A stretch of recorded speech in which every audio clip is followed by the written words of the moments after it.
It's a variable speed. I've just repacked it and redid it. Don't you find it interesting?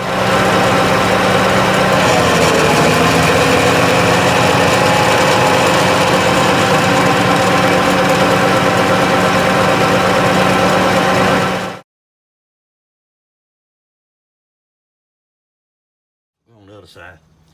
And of course the bar is in the way. If you'll look right here, that right there is the tube. Now, imagine you out there in the field picking corn, and let's just say that a stalk is just leaning just a little bit just right. Well, the good news is, and I'm gonna move you real slow, these are Cousins tires. They're 18.4s, 26s, where these are 16.9 26s. Sorry, Nelson, I thought they were 14.9, but they are 16.9. Anyway, but as y'all can notice that these here old tires have, well, they've done their service, and I'd say they're ready for Social Security and retirement. Anyway, going back to the story here. These are Cousins tires, and yes, it looks rough on the outside, but if you look on the interior, and I'm gonna try to move slow where you can see, it's solid, as far as I can tell. Now, right now, I'm currently waiting for the tire man. He's supposed to come soon. He didn't quite give me a date, and we're gonna put these boys on this combine. Lord willing.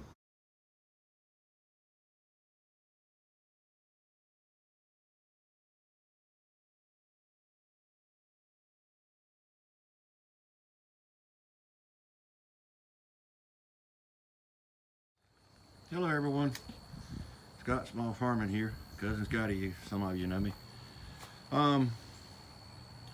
Been some improvements to the combine during our last video.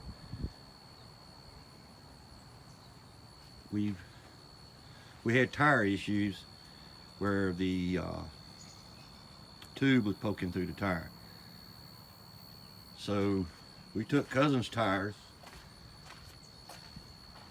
and had them put on the combine. They got done yesterday. There'll be some pictures to show you the fellow doing it.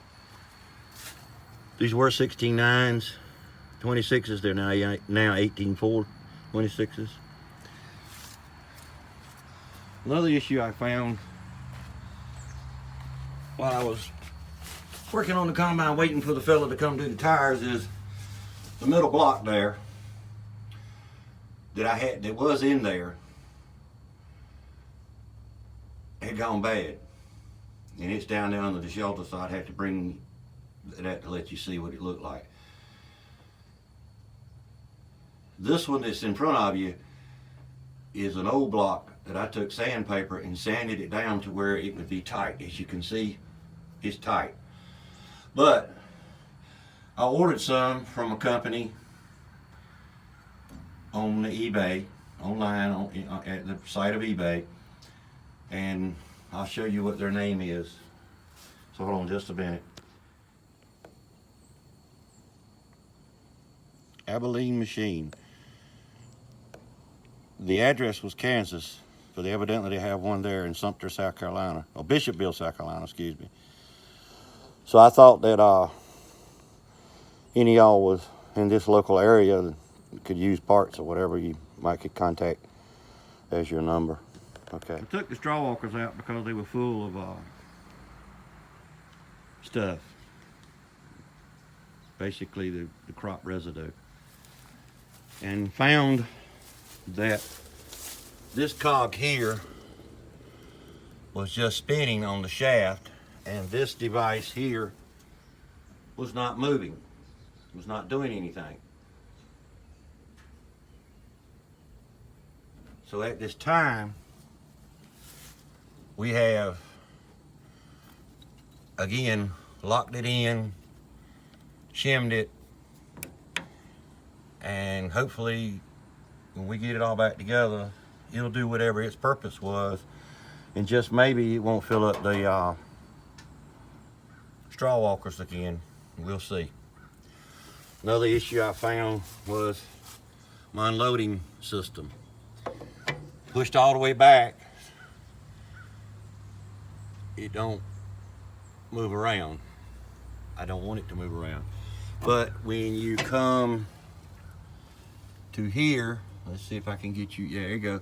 See how much farther it is from the place it hooks to make it work right.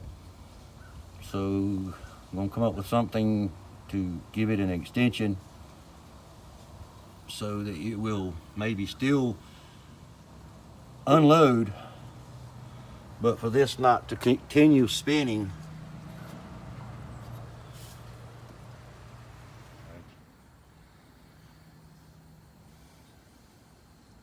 And then I was reading the comments that someone was making a comment that they noticed that this side was plugging. And they told me that, I think they told me to open this stalk yanker thing, open it up a little bit, and maybe I wouldn't have that issue.